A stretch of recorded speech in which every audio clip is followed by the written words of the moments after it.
Bonjour chers collègues, moi je suis Anna Léon, enseignante de français, formatrice associée chez Clé International, déléguée pédagogique chez Anaya et plus récemment je porte avec grand honneur une nouvelle casquette, celle d'autrice de manuel de FLE édité chez Clé International. Aujourd'hui, je vous présente les 5 points clés de GEM Andalousie. Pour répondre aux consignes de la nouvelle réforme éducative en Espagne, la LOMLOE, GEM Andalousie propose un découpage en 6 situations d'apprentissage différentes qui s'appuient sur les multiples contextes réels et quotidiens auxquels les apprenants et apprenantes sont confrontés. Une attention toute particulière a été portée à la représentation égalitaire des filles et des garçons et aux objectifs de développement durable en général. Avec GEM Andalousie, on apprend le français pour communiquer et faire connaître aussi la culture et les traditions andalouses et l'art andalou.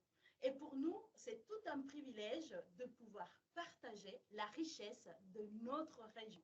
Et là, je dis notre région parce que presque toute l'équipe d'auteurs habite en Andalousie.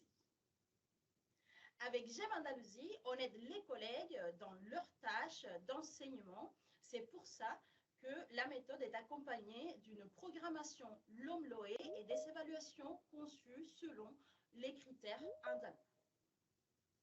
Un jeu d'évasion sous forme de mission clôture chaque unité. Et cela favorise, bien sûr, le travail coopératif et collaboratif et propose une immersion aux apprenants et aux apprenantes pour réviser de manière plus ludique les contenus de la situation d'apprentissage.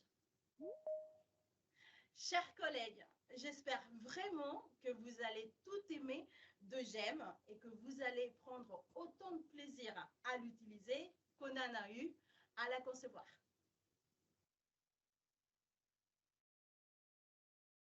Bonjour, chers collègues, bonjour à toutes et à tous. J'espère que vous m'entendez bien. Donc, bienvenue à ce webinaire qui portera sur les situations d'apprentissage et comment les traiter à partir de notre nouvelle méthode GEM Andalousie. Voilà, donc je ne sais pas si vous m'entendez bien, mais j'imagine que oui.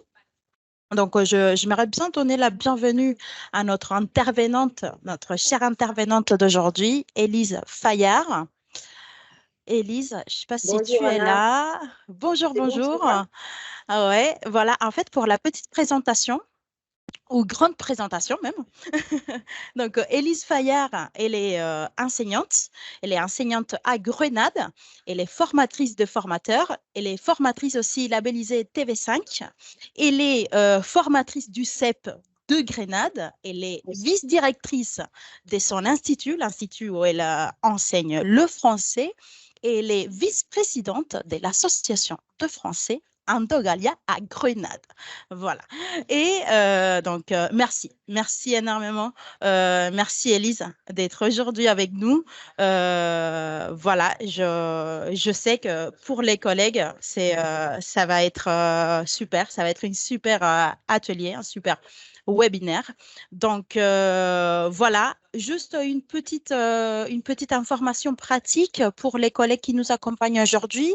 Donc, pour ceux qui concernent les questions, d'accord, on va utiliser l'onglet conversation que vous avez en haut. Donc, normalement, vos micros et vos caméras sont coupés, d'accord, parce qu'aujourd'hui, on va être en mode webinaire. Mais vous pouvez nous laisser vos questions sur l'onglet conversation ou sur l'onglet questions et réponses qu'il y a en haut sur le petit menu de Teams. Voilà. Et sinon, je vais laisser aussi mon adresse mail. Sur la conversation, vous pouvez m'envoyer vos questions, etc. Voilà. On va faire comme ça parce qu'on n'a qu'une petite heure et on aimerait bien profiter au maximum de tout ce que Élise a préparé pour nous partager. Voilà. Donc, du coup, je te laisse la scène. ma chère Élise, et profitez bien de ce webinaire de luxe. Voilà, Oh, merci. donc merci beaucoup, merci à tous et on se reverra à la fin. Allez, à bientôt. À bientôt, Anna. Merci pour la confiance. Bon, ben, chers collègues, je vais vous partager mon écran. Comme ça, vous allez voir un peu ce que je vous ai préparé. Et je vais vous raconter un petit peu tout ce qui était prévu pour vous. Donc, à la demande de Anaya et de Clé International, j'ai préparé ce petit webinaire. D'abord, pour vous parler de ce que sont les situations d'apprentissage. D'abord, dans comment a été présenté ce nouveau grand mot, pour ne pas dire gros, qui fait peur. Et vous allez voir qu'on l'a toujours utilisé. Simplement, les change d'une voix à l'autre et vous le savez. Donc, voilà, je vais vous présenter la situation d'apprentissage dans GEM et puis dans un deuxième temps, je vous montrerai comment mettre en place une situation d'apprentissage. Je vous partagerai également à travers Anna des PDF pour que vous puissiez garder les documents pour vous. Tout ça, ça sera… Alors, je vais commencer par une petite phrase de Benjamin Franklin pour vous dire d'où vient en fait cette histoire de la situation d'apprentissage. Vous voyez que c'est quelque chose qui remonte à très, très longtemps. Cette situation vous dit que tout ce que l'on nous dit est oublié, ça vous le savez. Vous avez la preuve avec vos élèves. Fais l'exercice 3, page 4, c'est oublié. Si tu m'enseignes, par contre, je me souviens.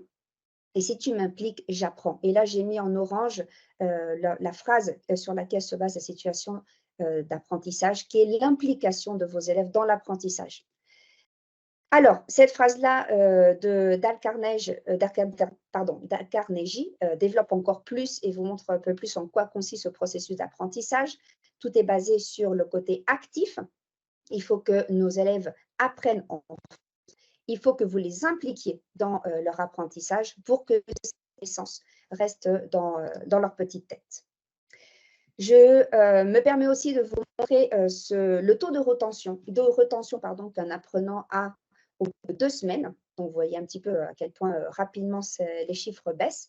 Dans la partie supérieure de la pyramide que vous avez ici, c'est la transmission des savoirs et on a droit à un apprentissage ou un apprenant qui est plutôt passif et réceptif. Donc, celui qui est assis face à un professeur traditionnel qui raconte sa belle histoire. Donc, si vous regardez bien la première base de cette partie de la pyramide, 50% de ce que vos élèves vont retenir, ce sera ce qu'il aura vu et ce qu'il aura entendu, ce qui est quand même assez important. De là que les vidéos, et donc moi, ça explique la raison pour laquelle je me suis labellisée TV5, plus on regarde des vidéos, plus on entend et on mélange images et sons, plus ce sera facile pour vos élèves de retenir. Dans la deuxième partie de la pyramide, vous avez donc la construction de l'apprentissage et non plus la transmission. Vos élèves vont construire et vont le faire de façon active et réflexive. Comment? Vous l'avez à la base, 90%. C'est ce qu'eux vont dire et faire. C'est très important. Ils vont le faire. Donc, laissez vos élèves devenir des acteurs et vous êtes juste des petits guides. Alors, pour nous mettre dans le vif du sujet, on a cette fameuse définition de notre cher et tendre article 2 del Real Decreto 217 qui dit la chose suivante: situaciones y actividades que implican el despliegue por parte del alumnado de actuaciones asociadas a competencias clave y competencias específicas que contribuyen a la adquisición y desarrollo de las mismas. Alors, moi, comme je dis toujours, je suis archi nulle en théorie. La législation, ce n'est pas du tout mon point fort. Et ça, c'est joli, mais on se demande, bon, qu'est-ce que c'est en fait? Qu'est-ce qu'on attend de nous? Alors, j'ai élaboré ce petit document qui va être le premier qu'on vous facilitera, qui est l'équivalence de notre développement curriculaire de tous ces éléments dont parle la loi. Je vais vous le mettre un petit peu plus grand. Voilà, donc vous avez la première, les compétences spécifiques. Donc, là, vous avez la compréhension. Vous avez deuxième compétence spécifique, la production, aussi bien orale qu'écrite. Ensuite, vous avez l'interaction. Vous avez la médiation. Ça fait partie, on verra tout à l'heure, du CER, du cadre commun européen. Ça a été rajouté il y a quelques années. Vous avez le côté donc, de la langue, de l'usage de la langue et l'interculturalité. D'accord? Donc, ça, c'est ce qu'on doit travailler comme compétence. Pour faire un parallèle avec les années antérieures, c'est ce qu'on los bloques. D'accord? Donc, au lieu de 4, on en a 6. Chacune de ces compétences spécifiques est divisée, comme vous le savez, en critères d'évaluation. Donc, en fonction de la compétence, on peut en avoir 2, on peut en avoir 3. Chacun de ces critères est associé à los saberes básicos. Dans notre ancien vocabulaire, pour que vous puissiez comprendre, ce sont les fameux contenus. Donc là, le lex, je pense que vous savez tous, ça ne veut pas dire lexique, ça veut dire langue étrangère, lengua extranjera. Et le fameux descriptores de perfil de salida, ce sont les fameux compétences clave, competencias clave de compétences linguistiques, compétences mathématiques, etc. Donc, si vous travaillez une compétence concrète, vous n'avez juste qu'à faire l'équivalence en critères, savoir, contenu et notre compétence clé. Donc, ça, c'est le premier élément qui est important à dominer. Quand on passe à la… si mon écran veut bien. Quand on passe en fait à les éléments généraux qui composent, donc là, c'est un génialiste, j'espère que ça va se télécharger. Voilà. Ça, c'est un génialiste qui a été fait par nos collègues de la Junta Andalucía qui ont travaillé en fait sur l'analyse de cette loi. Et donc, comme vous voyez, les éléments qui composent notre situation d'apprentissage, bon, on retrouve nos compétences clés, les fameuses 8, bien entendu, objectifs. Et notre situation d'apprentissage qui est là contient les compétences, les critères, la compétence spécifique et les savoirs. Donc, c'est ce que moi, je vais vous montrer rapidement, mais concrètement pour que vous puissiez voir à quel point c'est tellement facile et on l'a toujours fait. La situation d'apprentissage. Alors, en fonction des formations que l'on a reçues, il y a plusieurs définitions. Certains disent que la situation d'apprentissage, c'est comme une unité didactique. Vous allez voir que ça, on ne peut pas vraiment la réduire à une unité didactique. C'est pas plus complexe. Moi, je dirais que c'est même mieux. Si vous avez travaillé par ABP, en espagnol, Aprendizaje Basado en Proyecto, ben c'est ça. C'est exactement, c'est une situation d'apprentissage, c'est travailler par projet. Si vous ne l'avez jamais fait, ce n'est pas la fin du monde, vous gardez votre unité didactique et vous appelez situation d'apprentissage votre tâche finale, ce que l'on avait avec l'approche actionnelle. Une tâche finale, un projet final, comme vous voulez, un défi, d'accord? Donc, qu'est-ce qu'on entend par situation d'apprentissage? Il faut que vous donniez des tâches avec des compétences, d'accord? Et surtout, le mot important, je vous l'ai mis là, est reto final, un défi. Donc, pour qu'il y ait une situation d'apprentissage, et vous allez voir, c'est très facile de voir la différence avec une situation une unité didactique, c'est qu'il faut d'abord qu'il y ait un contexte qui permette à vos élèves de se sentir impliqués. Ce contexte, vous devez l'inclure dans sa réalité quotidienne. Je vais vous donner un petit exemple tout simple qu'on en a eu avec des collègues lors d'une autre formation. Une des activités, une des tâches finales était un avis de recherche. Donc, ils recherchaient, je sais pas, par exemple, Messi, Ronaldo ou autre. Est-ce que cette activité, je pouvais la considérer comme une situation d'apprentissage? Non. Pourquoi? Parce que dans la réalité quotidienne de mes élèves, j'espère qu'aucun d'eux n'aura à rédiger, à créer un avis de recherche pour une personne. Avis de recherche de maman. Vous imaginez un peu le traumatisme? Par contre, oui, je peux l'adapter, surtout au niveau primaire, en primero de l'ESO, en faisant ce que, oui, ils peuvent faire, que mon fils aussi a fait, c'est un avis de recherche de leur animal de compagnie qui s'est perdu, son chien, son chat, etc. Vous voyez un peu la différence? Il faut que ce soit vraiment quelque chose de concret.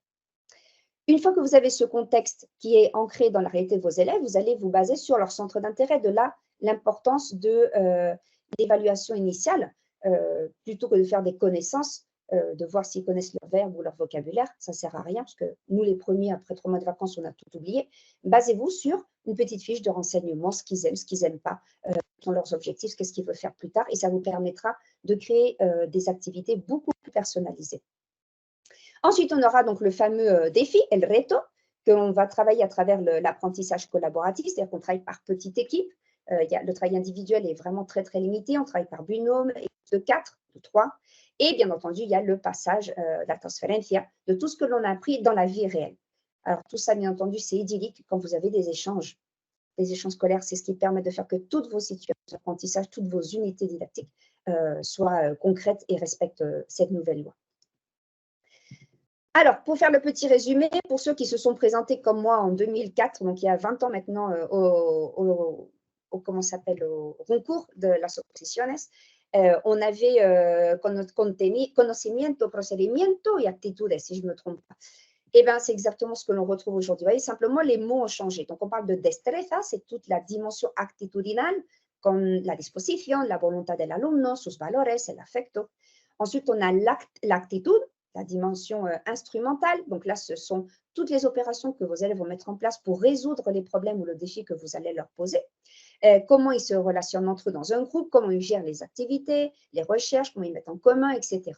Et à la fin, bien entendu, vous avez la connaissance, c'est-à-dire la partie cognitive, avec les faits, les dates, les théories, les idées, les concepts, la grammaire, vos verbes, etc. Et ça va, on va retrouver le fameux mot de la situation d'apprentissage qui apparaît dans sa définition, c'est le desempeño. Donc, c'est-à-dire résoudre une activité, une tâche de la vie réelle avec une efficacité que l'on appelle projet, reto, défi. Vous pouvez l'appeler tâche finale. Si ça vous traumatise moins, ce n'est pas un souci. Alors, pour qu'il y ait une situation d'apprentissage, je vous laisse les 10 commandements, comme la Bible, mais de notre situation d'apprentissage. La première, elle est là, je vous l'ai mise ici, c'est-à-dire que l'élève est l'agent de son propre apprentissage. Comme vous le voyez, je ne vous mens pas, ça on le fait depuis la création du CECR, donc ça fait maintenant 2001, donc vous faites le calcul, ça fait 23 ans si je suis toujours aussi bonne en maths. Donc, on le fait toujours, nous les profs. D'autres collègues d'autres matières peuvent se plaindre, mathématiques, je ne sais pas moi, biologie, etc. Mais sincèrement, nous, en langue étrangère, et surtout les Français, nous, les professeurs de français, on est vraiment très, très bien préparés à ça. Donc, je vous le répète, n'ayez pas peur. Ensuite, il faut partir des centres d'intérêt, ça on l'a dit avant.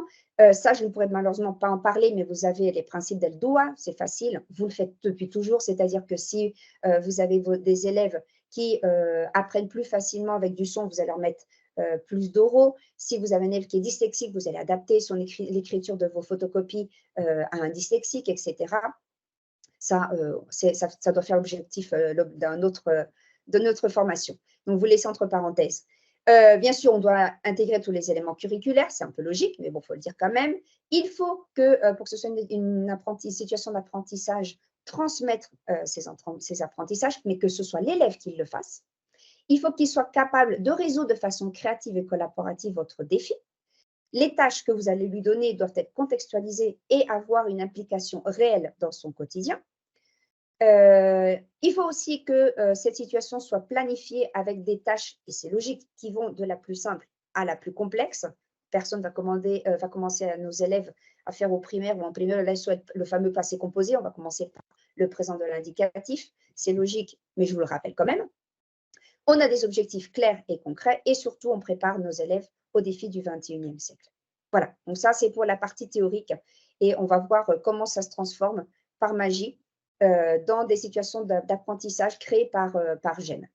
Moi, je vais juste faire une petite parenthèse pour vous dire que dans la méthode GEM, si vous choisissez, il y a un petit plus, parce que tous nos éditeurs et toutes nos maisons d'édition vont le faire, c'est qu'on va voir bien entendu des situations d'apprentissage. Dans le pack si vous prenez la méthode GEM, vous allez avoir un pack qui est composé de 4 éléments. Bien entendu, le livre de l'élève, mais attention, ce qui est très important pour moi, c'est le cahier d'activité, ce qui fait que tous vos élèves, pendant les 4 prochaines années, vont avoir le cahier d'activité. Un livre de lecture, donc vous avez besoin de chercher qu'est-ce que vont lire mes élèves avec le fameux plan de lecture. Là, vous avez le livre de lecture adapté au niveau, donc vous aurez 4 livres de lecture, niveau 1, niveau 2, niveau 3, niveau 4, donc c'est primero, segundo, tercero, cuarto de la ESO.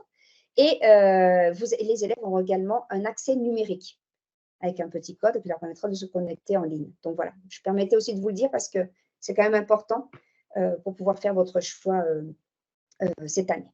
Alors, pour vous présenter les situations d'apprentissage de GEM, j'ai pris donc le numéro 1, primero de la ESO, j'ai pris concrètement la situation d'apprentissage numéro 5, une situation d'apprentissage qui s'appelle Bon appétit, donc vous voyez parfaitement de quoi ça va parler. Ça va parler des fruits et légumes, ça va parler des recettes, ça va parler donc de pouvoir commander un plat dans un restaurant, etc.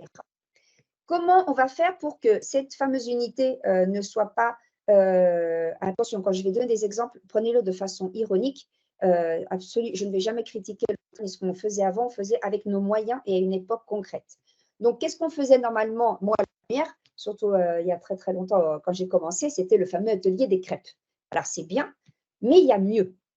D'accord? Nous, ce qu'on prétend, c'est être les meilleurs pour capter vos élèves. Parce que n'oubliez pas, je n'ai pas besoin de le dire, vu dans l'état dans lequel on a, ou bien vous vous vendez très très bien, ou vous aurez de moins en moins d'élèves. Donc, captez leur attention. La partie crêpe, moi, je le fais tous les mois. Il n'y a rien de mieux que de laisser l'odeur de la crêpe faire enrager les élèves qui sont dans les autres options. Voilà, juste un petit conseil entre collègues. Premier défi, quel projet nous propose GEM? Créer une carte interactive avec des plats francophones. Vous pouvez, je vais vous donner un exemple. Moi, je le fais avec mes élèves puisque j'ai un échange scolaire depuis maintenant 15 ans. Et vous pouvez utiliser l'application Padlet. Je ne sais pas si vous connaissez. Padlet, c'est une application qui vous permet d'avoir un cartel des corchos pour fixer des petites post-it. Et c'est exactement la même chose, mais sous forme de numérique. Et les post-it peuvent être ou bien des post-it, comme dans la réalité, ou comme je suis en train d'essayer de vous montrer pour le réduire, une carte du monde. D'accord? Dans cette carte du monde, vos élèves vont créer une localisation. Et moi, cette activité, comme le propose GEM, c'était de créer la carte francophone avec les différents plats que j'avais distribués, que mes élèves avaient choisis librement. Ils devaient mettre le titre de leur plat, l'origine, donc ça permettait donc de localiser, donc du village de La Motte-Beuvron en France. Ils devaient raconter la petite histoire, comment la tarte tatin et pourquoi la tarte tatin est devenue si célèbre. Je suppose que vous connaissez tout le côté tête en l'air de Madame Tatin qui avait oublié de mettre la pâte. Donc, une fois que la tarte était cuite, elle a retourné la pâte pour pouvoir présenter convenablement cette tarte. Et c'est ce qui a fait que ce soit si bon parce qu'en fait, c'est cuit à la vapeur.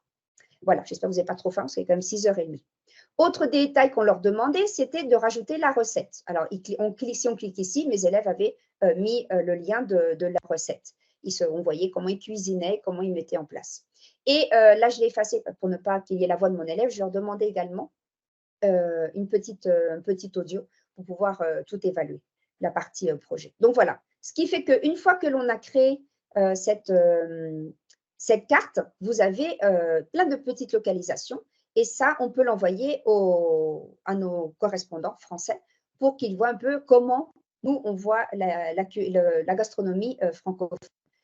Si vous voulez donner un petit côté d'interculturalité, changez. Ne mettez pas plat francophone, présentez-la hispanophone ou dans mon cas, cette année, on va faire juste des plats andalous. Donc, ça va être une route comme le Tour de Gaulle, mais ça va s'appeler le Tour de l'Andalousie. Et au lieu d'être Astérix, on va prendre un autre personnage, Mortadelo et Filémon, par exemple, pour présenter nos plats. Et ça permet à nos élèves de français de présenter en français leur plat typique, l'origine de ces plats, les aliments qui les composent. Voilà, donc ça, c'est une idée qui est très facile à faire. Ça motive nos élèves et ça change. Vous pouvez le faire également avec Geniali, si vous ne connaissez pas Padlet, mais vraiment, c'est facile à utiliser et à prendre en main, vous n'avez pas vraiment à avoir peur, c'est magnifique. Vraiment, c'est une de mes applications préférées. Donc ça, ce serait la première option qu'on vous propose pour changer. Autre projet que je mets également en place, alors ça, n'oubliez pas, je suis de Grenade, donc moi, ce que je vais vous donner, ce sont des petites adresses, mais je suppose que ça existe. Sinon, c'est l'occasion de faire un petit voyage et de venir nous voir à Grenade. C'est de réaliser un atelier cuisine. Nous, on a la chance d'avoir le restaurant El Botanico, qui est tenu par Esther Vidal, qui est une Française. Nous, ceux qui ont étudié à Grenade, tout le monde connaît le Botanico. C'est là où on allait tous prendre un café, manger des crêpes et boire, manger des tapas françaises. Et elle organise des ateliers cuisine. Voilà, donc vous inscrivez vos élèves, vous venez une journée et pendant la matinée, elle organise ce que vous avez décidé de faire avec elle, ou bien quelque chose de salé, de sucré, etc. Donc, je vous ai donné, vous allez avoir les données. Il suffit, de toute façon, sur Instagram, il suffit de mettre tout simplement botanicocafé.es pour la page web. Sur Instagram également, vous l'avez, El Botanico. N'hésitez pas à la contacter si un jour vous avez envie de sortir de votre classe, parce que plus vous sortez de votre classe, mieux ce sera. Pour vos élèves, il y aura une réelle implication dans son quotidien. Voilà. Donc ça, c'est une activité que moi je fais et que je rajoute à celle de la carte. C'est un peu la récompense pour mes élèves. On ira si vous avez bien bossé et si, voilà, si vous le méritez. Deuxième livre, donc le GEM numéro 2. Donc là, on est en Segundo de la ESO. On a la situation d'apprentissage 3. J'ai pris cette unité de façon consciente, on va dire. Il est centré donc sur le sport. Quelles sont les activités, pardon, quelles sont les situations d'apprentissage que l'on pourrait faire? Alors, il y en a une que je vais vous proposer qui est celle-ci, c'est de créer un podcast sur les mots des JO, des fameux Jeux Olympiques. Ce n'est pas une idée à moi, c'est tout simplement reproduire l'idée d'une journaliste qui s'appelle Lucie Bouteloup, qui est de RFI, donc la fameuse radio Français Facile. Si vous cherchez sur Instagram, vous l'avez. Et elle propose des petites présentations toutes courtes et un petit podcast vraiment très facile à comprendre sur l'origine des mots comme athlétisme, médaille, flamme, le mot olympique, etc. Donc, vous pouvez demander à vos élèves de créer, en imitant ce modèle, leur propre podcast. Et vous pouvez utiliser la plateforme Spotify for Podcaster qui vous permet de publier tous ces podcasts. C'est facile, c'est motivant. Pourquoi? Parce qu'on est en plein dans les Jeux Olympiques. Quelle était l'application, le défi que nous propose GEM? C'était de créer une bande-annonce. Donc là, j'ai mis en parallèle le concours qu'on a lancé depuis Andogalia Granada, qui s'est étendu à Andogalia Andalousie et qui s'est étendu à la Fédération nationale de professeurs de français d'Espagne. C'est-à-dire que nos élèves devaient créer une bande-annonce et l'envoyer avant fin mars sur les Jeux Olympiques de Paris 2024. Donc moi, j'ai participé avec mes élèves. On a utilisé nous Canva ou CapCut. Et cette petite bande-annonce devait respecter des critères très, très concrets. Alors, attendez, je vais mettre… Voilà, je vais arrêter ça, puis je vous montrerai après. Donc, la grille critériée, sur quoi c'était basé pour demander aux participants de faire cette bande-annonce. Donc, le point le plus important, c'est que tous vos projets doivent être avec une rubrica. Donc, n'ayez pas peur. Si vous ne savez pas faire les rubricas, vous allez dire, oh, mais c'est beaucoup de boulot. C'est vrai, ça l'était, mais ça ne l'est plus. Un, parce qu'on a l'intelligence artificielle, alors profitez-en. Et deux, parce qu'il y a une page de INTEF, I-N-T-E-F, INTEF, qui, gratuitement, vous devez juste respecter le nom de l'auteur de la rubrica, des collègues de toute l'Andalousie qui téléchargent leur rubrica. Vous avez juste à les télécharger en doc et de les modifier si vous voulez les mettre en français ou vous les laisser en espagnol, ce n'est pas un souci. Donc, pour avoir le 10 sur 10, pour que ce soit une bande-annonce parfaite, il fallait respecter le délai et la durée, c'est-à-dire que ça ne pouvait pas être plus d'une minute, sans compter les génériques, attention. Dans ce générique, il fallait mettre le nom, le prénom des élèves, la classe, le nom de l'établissement scolaire, le nom du professeur et aussi le courriel du professeur. Comme ça, les vidéos qui sont gagnantes, on avait les données directement dans la vidéo pour contacter le professeur. Bien entendu, on va évaluer la créativité et l'originalité. Ne pas copier, parce que bien entendu, sur Internet, il y a plein de bandes-annonces des Jeux Olympiques. Donc, si c'est du copier-coller ou c'est du imiter, ça va avoir moins de points que la personne qui a fait une bande-annonce originale. On va également évaluer la qualité du son et de l'image. Et enfin, la voix off, c'est-à-dire la prononciation et le texte qui devait apparaître dans cette bande-annonce. Quel est le résultat? Moi, très humblement, je vais vous montrer celle d'une de mes élèves, de 2 élèves à moi. Je vous laisse la regarder, ça dure une petite minute. Cette année, les jeux sont plus nombreux et milieu, une meilleure organisation, plus d'unité, plus vite, plus haut, plus fort, ensemble. Que le jeu commence.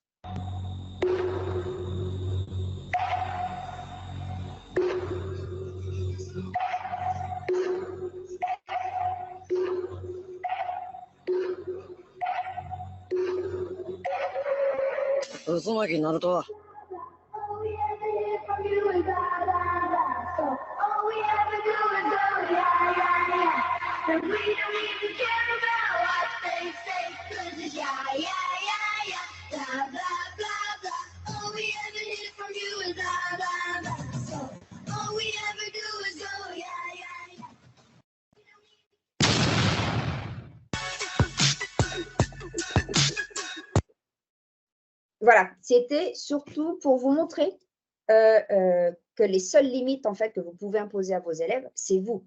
si vous croyez en vos élèves et vous leur proposez des projets, je peux vous assurer que nous, en plus, comme c'était un concours, il y avait aussi le côté premium. Donc, ils allaient recevoir un prix qui est quand même assez alléchant. Si je ne me trompe pas, je crois que c'était 50 € dans un magasin pour qu'ils puissent acheter ce qu'ils voulaient. Normalement, on propose El Corte Inglés pour qu'ils puissent avoir accès à tout. Et je peux vous assurer que j'ai eu 100% de participation. Tout le monde m'a présenté quelque chose, plus ou moins bien fait. Il y avait de très, très belles idées.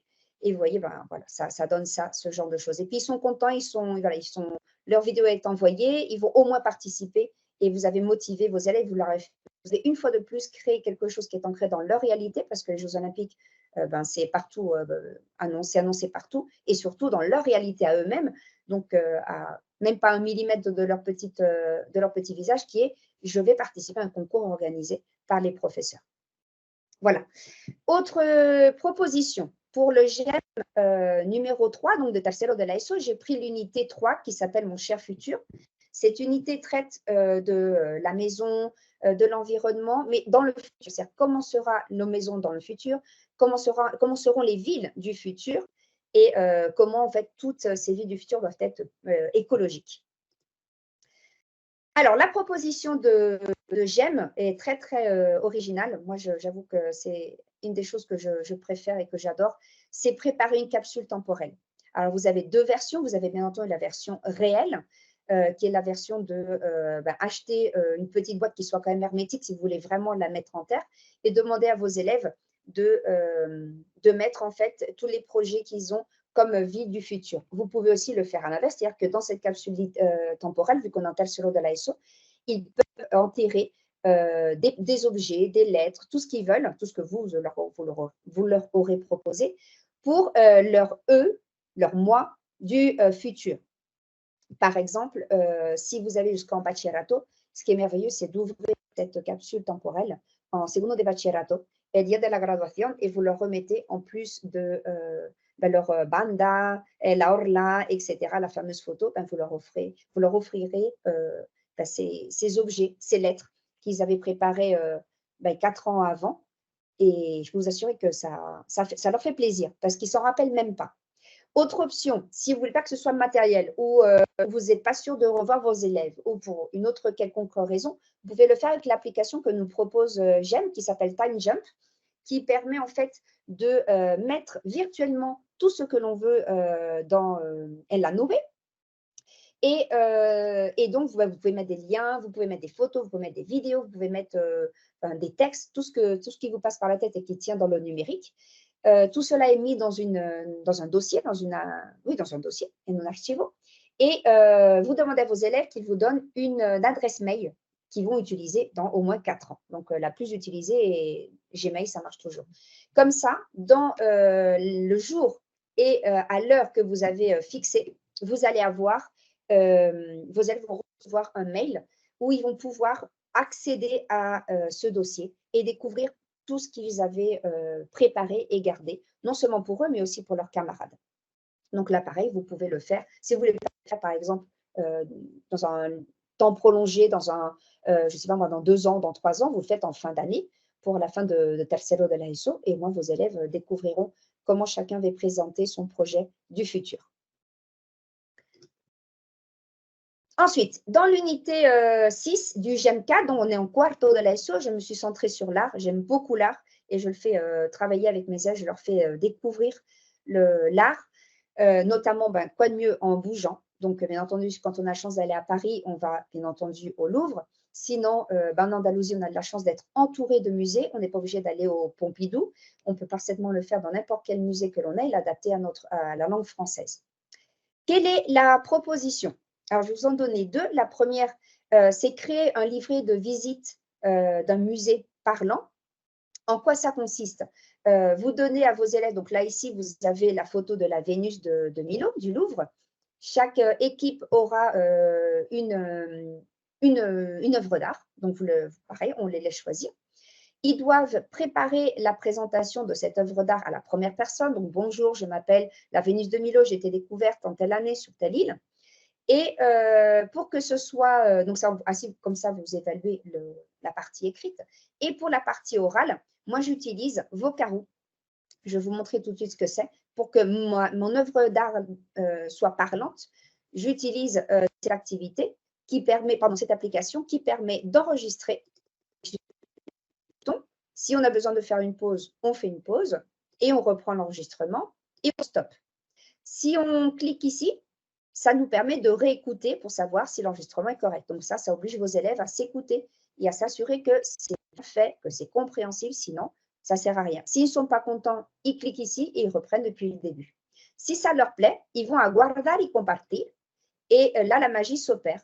Vous avez la possibilité de, ça aussi c'est bien quand vous devez demander à vos élèves d'avoir des enregistrements parce que la plupart du temps, vous allez dire qu'on a tous le même souci. Quand on a le téléchargement du MP3, des fois, ça ne télécharge pas, ni sur Classroom, ni sur le mail, ni sur Moodle. Bref, on n'a que des plaintes. Donc, il suffit tout simplement de leur dire, tu me copies le lien qui est ici et tu me le colles en commentaire. Et vous allez voir votre lien. Si vous regardez, c'est le même que j'ai dans mon écran. Ça permet de cliquer, nous, sur ce lien et d'accéder à la même page sur laquelle on se trouve. Qu'est-ce que je fais, moi, pour cette… parce que si j'ai un lien sur une feuille de papier, ça ne se voit pas. Moi, je veux un livret, donc je veux vraiment un livre, je veux quelque chose de palpable. Et bien, je télécharge un code QR que me facilite l'application. Et c'est ce code QR que je télécharge, imprime et colle sur la photo de la statue ou de l'œuvre d'art qui était travaillée. Ce qui fait que quand nos élèves vont le scanner, une fois qu'on est au Louvre, je leur donne à chacun leur petit livret, ils scannent et ils écoutent depuis leur téléphone portable l'explication, la présentation de cette œuvre d'art. Alors, ça peut aller plus loin. Vous pouvez parfaitement dire que votre livret, au moment de l'avoir créé, vous avez mélangé les feuilles. Donc, le texte et la photo ne correspondent pas. C'est de les remettre dans l'ordre en fonction de la présentation. Ça peut être aussi une petite idée pour que ce soit un petit jeu pendant la visite. Donc, voilà, ce code QR de Vocaroo, on le colle sur la photo de la Vénus de Milo.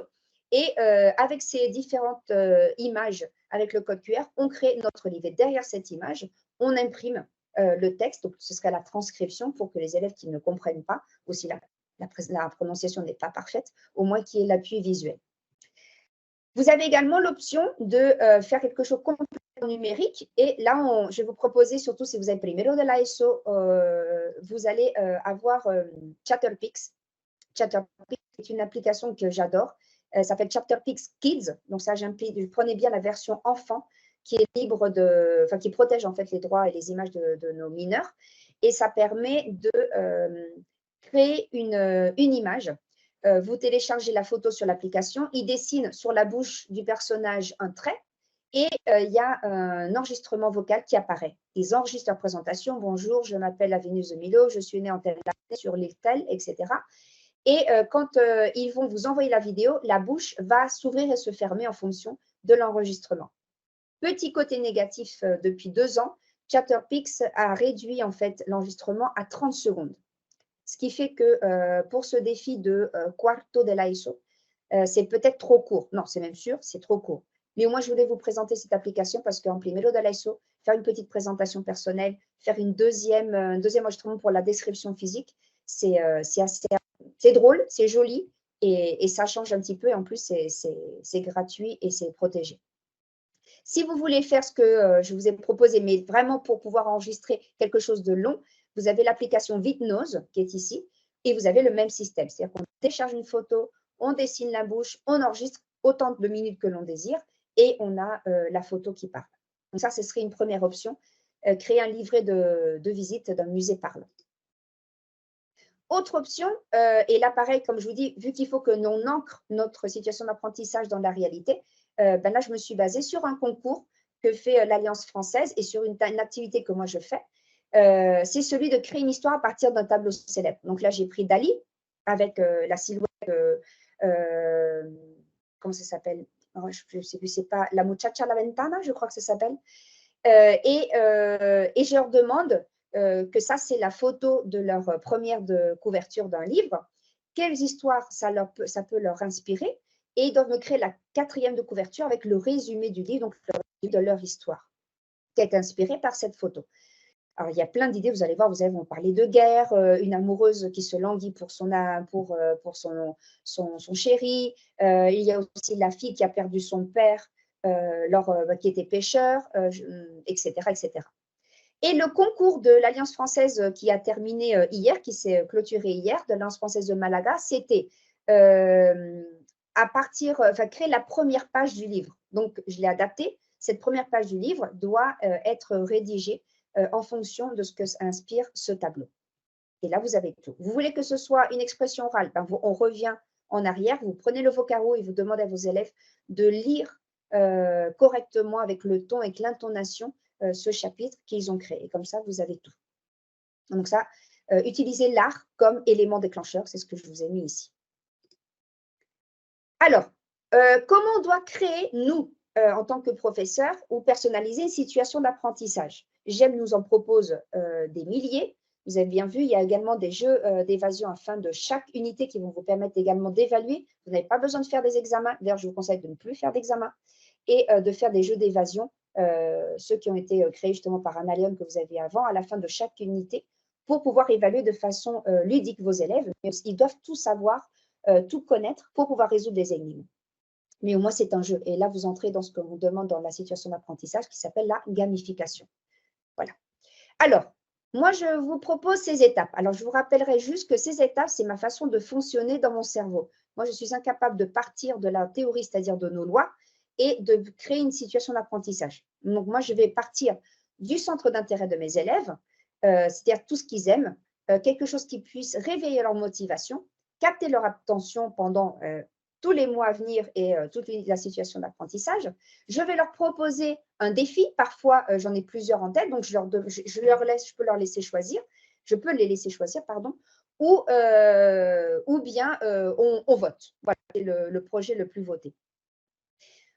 Le côté justifier notre proposition, ça c'est pour l'inspection, si jamais vous voulez dire pourquoi vous avez choisi ce défi.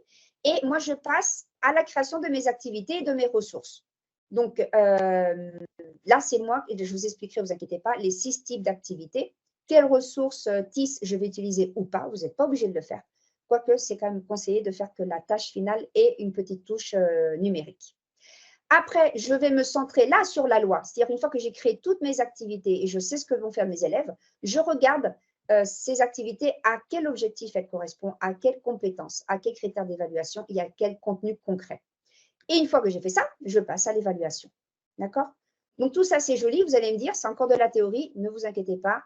Il y a également un petit document que je vous ai préparé. On nous a demandé à certains professeurs de créer des unités, des situations d'apprentissage, pardon. Donc, celle que moi, j'ai dû créer en primero de la ESO, je vais vous la passer. On la verra tout à l'heure.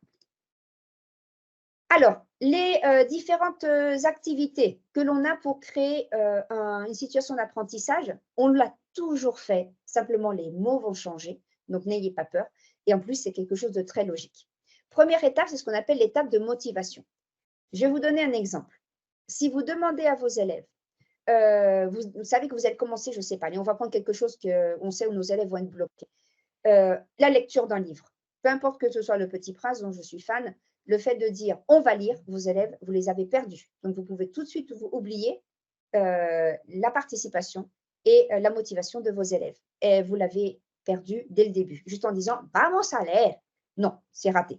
Donc, si au contraire, vous commencez par un petit jeu d'évasion dans lequel vous laissez des petites pistes pour savoir quel livre ils vont lire ou de quoi va parler le livre, là, vous allez capter leur attention. Et vous n'êtes même pas obligé de dire que ça va être un livre. Vous pouvez parfaitement choisir des extraits qui, mis bout à bout, vont donner naissance à un livre.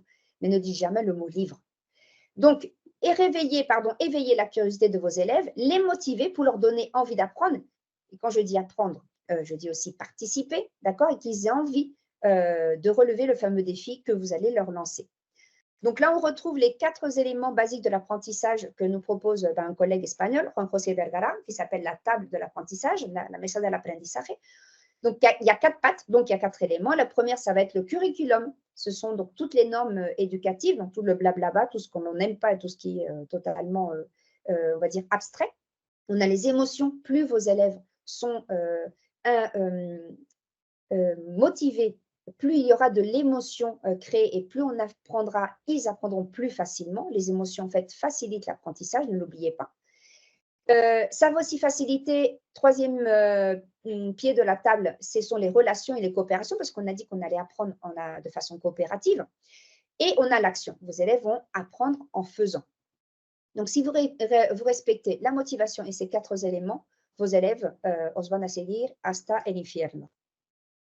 La deuxième, c'est l'activation. C'est-à-dire que vous allez partir des connaissances antérieures de vos élèves, pas nécessairement en français, pour connecter avec eux et surtout que l'unité connecte avec eux.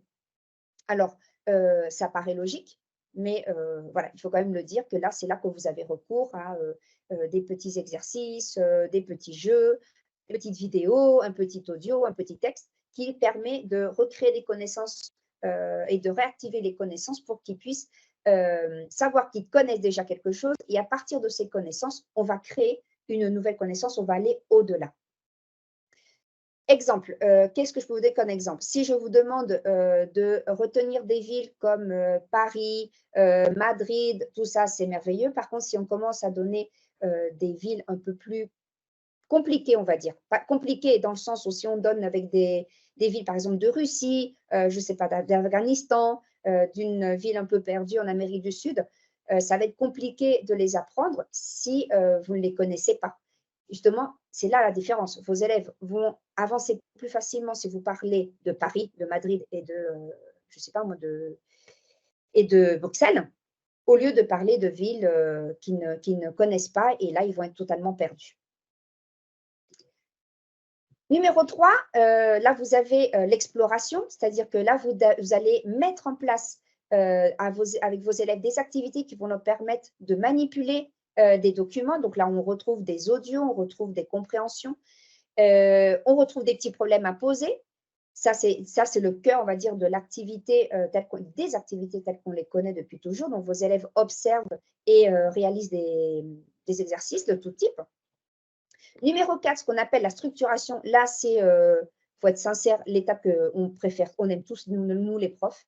C'est-à-dire que là, vous allez introduire les nouvelles connaissances. Donc, si vous devez introduire l'imparfait, vous avez 2 façons de faire. Ou bien vous redevenez professeur traditionnel. La loi vous autorise dans cette partie à redevenir le professeur traditionnel qui explique le point de grammaire et vos élèves le mettent en place. Ou bien vous continuez comme avant, c'est-à-dire que vous faites déduire à vos élèves ou induire la formation de ce temps verbal avec ces petits exercices et ces petits jeux pour fixer ces connaissances. Et vous leur dites bien que toutes ces connaissances nouvelles qui viennent d'acquérir, ils en ont besoin pour relever le défi qui a été lancé. Le numéro 5, c'est l'application. Donc là, on est dans le cœur de notre situation d'apprentissage. C'est là où vos élèves vont relever le défi, c'est-à-dire qu'ils vont le créer.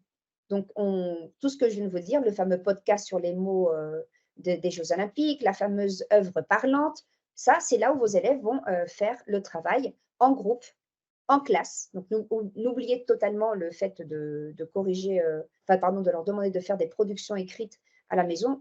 Vous faites ça en cours. Non, ce n'est pas du temps perdu. C'est du temps gagné parce que voilà, vous êtes sûr qu'ils ne vont pas utiliser un traducteur ou l'intelligence artificielle.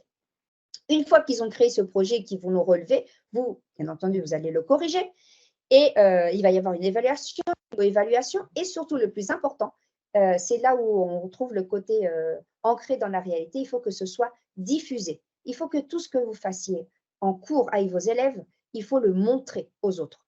Et quand je dis aux autres, c'est non seulement aux parents, mais surtout aux autres élèves qui sont dans d'autres options.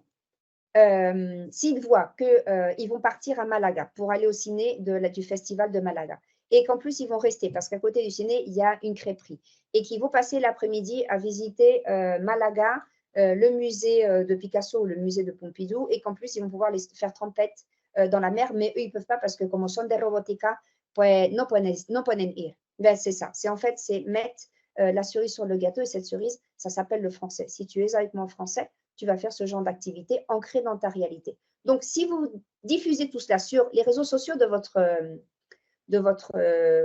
lycée, de votre établissement, sur la page web, sur le blog, si vous n'avez rien de tout ça, sur Seneca, en el ipasen, mandadeslo a los padres, a todos, et vous mettez, voilà, petite photo ou autre, etc.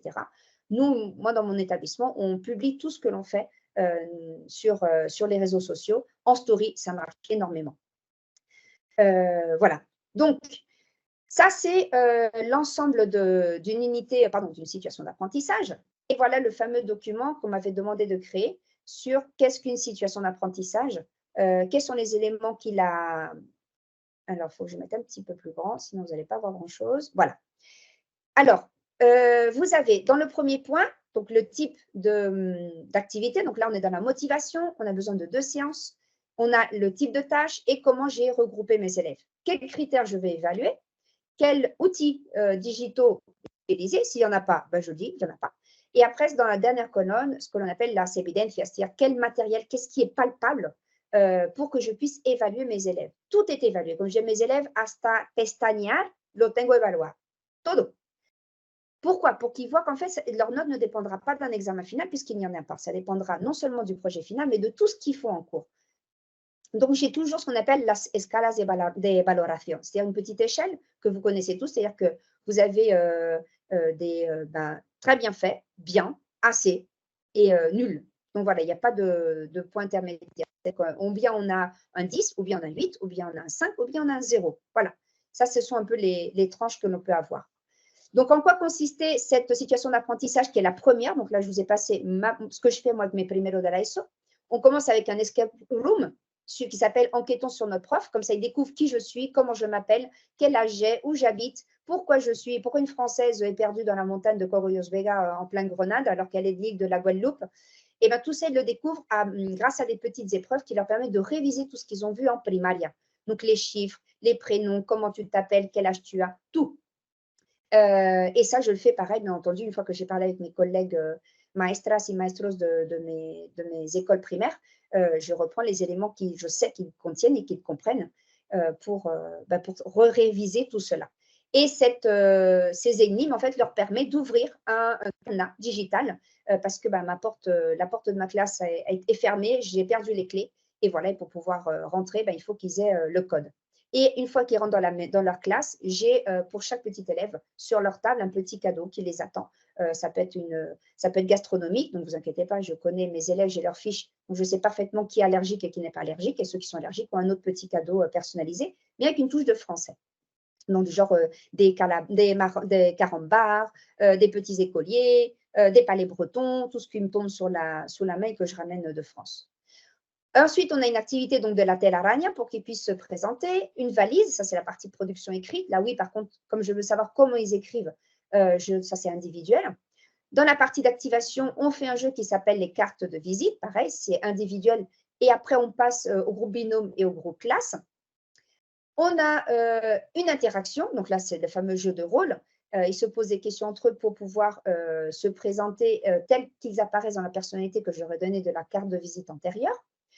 Pour travailler un peu la compétence de maths, j'ai un petit sondage oral pour voir les préférences des élèves. Et comme ça, j'ai mis ma compétence mathématique.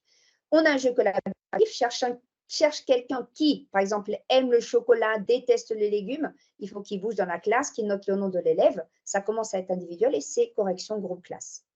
Exploration. Donc là où on commence à voir le noyau de l'unité, de la situation d'apprentissage.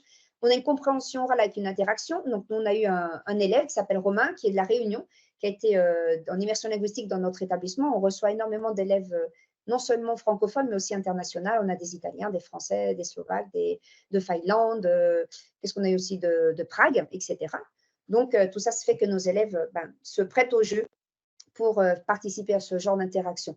Et mon élève, donc mon fameux Romain, s'était présenté en français. Mes élèves devaient compléter une fiche signalétique qui est tout simplement un DNI, la ficha esa de pregunta-respuesta. Mais au lieu de le faire avec une vidéo, on l'avait fait avec un francophone.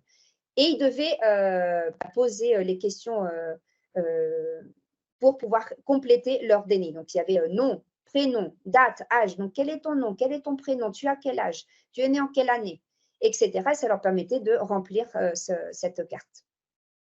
Ensuite, on avait une chanson pulse, c'est-à-dire que moi, je travaille la compréhension orale en faisant des pulses. Je découpe les paroles en petites bandelettes et la bandelette, en fait, je les mélange et par groupe de 2, en binôme, je demande à mes élèves d'écouter la chanson et de remettre dans l'ordre les bandelettes. Alors, bien entendu, je mets la chanson plusieurs fois. Je commence avec la première strophe, après je fais le refrain, la deuxième strophe, etc.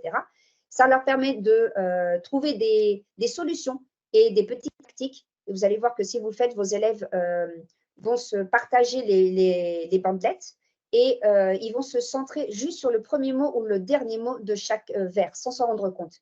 Et ça leur permettra de tout remettre dans l'ordre. Donc, vous voyez, on retravaille ce que nous demandait la situation d'apprentissage, montrer à nos élèves qu'ils ont déjà des capacités en eux et qu'ils ont juste à les réincorporer dans l'apprentissage de leur langue. Dans la partie structuration, vous vous rappelez la fameuse partie de grammaire. Donc là, ils devaient construire pour le vocabulaire une carte mentale sur la présentation, à partir de tous les éléments qu'on avait travaillés antérieurement. Ensuite, ils avaient une leçon manipulable que je faisais via Flip Classroom, c'est-à-dire que je leur envoie sur Google Classroom une vidéo tutoriel à partir de laquelle ils doivent réaliser ce que j'avais écrit ici, une fleur de la conjugaison. On a également en cours pour fixer tous ces éléments des jeux. Je travaille énormément par jeu. Je vous l'ai dit, la gamification, c'est génial. Donc, j'avais le jeu des serpents et échelles pour travailler les verbes. J'avais également Plickers, qui est une application géniale pour évaluer. Et pour terminer, on avait fait une journée de casino où j'avais créé plusieurs petits coins, petites tables pour réviser d'un côté les verbes, d'un autre côté le vocabulaire, d'un autre côté les questions. Et ça permettait, en fonction de chaque atelier, de mettre une note sur des points concrets de ma grammaire et des contenus que je voulais évaluer. Mais pendant ce temps-là, eux, ils croyaient qu'ils jouaient. Moi, j'étais en train de les évaluer. L'application. Donc là, je leur ai demandé de faire un défi, de faire un projet qui était se présenter oralement ou présenter une autre personne en utilisant la fameuse application de Chatterpix Kids que je vous ai présentée avant. Donc, ils avaient en cours préparé la présentation par écrit et à la maison, ils m'envoyaient sur Classroom la vidéo de Chatterpix Kids. Et c'est cette vidéo que l'on envoie après à nos correspondants pour qu'ils puissent nous connaître de façon différente et ce ne soit pas toujours la même vidéo peu originale, sinon une photo qui parle. Et là, j'évalue avec la fameuse rubrica. Et pour terminer, on avait la fameuse lettre parlante dans laquelle ils se présentaient, ça c'est la lettre pour nos correspondants pour former les binômes franco-espagnols. Et je leur demandais ce que je vous ai montré avec le fameux œuvre d'art, c'est-à-dire que mes élèves écrivaient leurs lettres et ils devaient se présenter oralement en prononçant, en collant le fameux code QR pour que cette lettre parle et ne soit pas seulement écrite. Et nous, après, les professeurs ont formé nos binômes. Et en conclusion, on avait tout mis sur des Padlets que l'on avait partagé sur le blog, photos qu'on avait également partagées sur nos réseaux sociaux. Et on avait publié, pour ceux qui sont à Grenade, je l'ai marqué ici, Ideal en Clase. C'est un collègue de Maestro de Francés qui a été pendant très longtemps l'assesseur d'Esther de Granada, qui est journaliste et qui a créé cette petite rubrique. Donc, vous envoyez à l'Idéal en Clase votre article et il vous le publie. Donc, c'est la meilleure façon de vous faire connaître. Voilà. Donc, ça, c'est une idée de situation d'apprentissage qui dure 2 bons mois, d'accord, et qui est sur la présentation de nos élèves. Quand je dis 2 bons mois, c'est-à-dire du 15 septembre au 30 octobre, plus ou moins. Voilà. Je reviens à ma page principale. Donc, ça, c'est pour la fameuse situation d'apprentissage. Et la conclusion est toute simple, c'est qu'après cette présentation et cette simplification, vous allez voir, c'est très facile, vous allez aimer, aussi, les situations d'apprentissage. Et sincèrement, c'est une des meilleures façons de motiver vos élèves et de les garder auprès de vous en cette situation si désagréable pour nous, les professeurs de français, où on est en train de presque disparaître. Donc, à vous de vous faire voir, de motiver vos élèves et de montrer que le français, en fait, a une utilité, même s'ils n'ont que 13 ans et qu'ils sont en primero de la ESO. Voilà. Je vous remercie de votre attention et puis je reviens à vous. Voilà. J'espère que Anna aura répondu à vos petites questions sur le chat. De tout. Moi, je vais en profiter. Je suis là en audio. Je ne sais pas si vous m'entendez. Voilà, j'ai un petit problème de caméra, mais bon. C'est pas grave, Donc, merci, un grand merci, Élise. Donc, merci beaucoup. Plein d'idées, plein de bonnes idées, de belles astuces pour travailler les situations d'apprentissage déjà avec GEM Andalousie et puis aussi avec notre créativité de prof de FLE. Voilà, merci aussi parce que tu es en train de partager le diaporama, tout le matériel, ouais, voilà,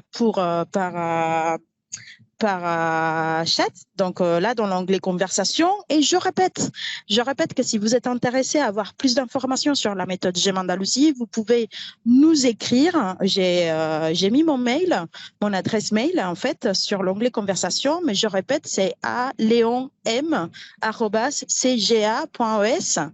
Donc si vous êtes intéressé, vous pouvez Merci beaucoup. Merci à vous tous. Merci Élise. Encore une fois, belle présentation, très beau webinaire, très enrichissant.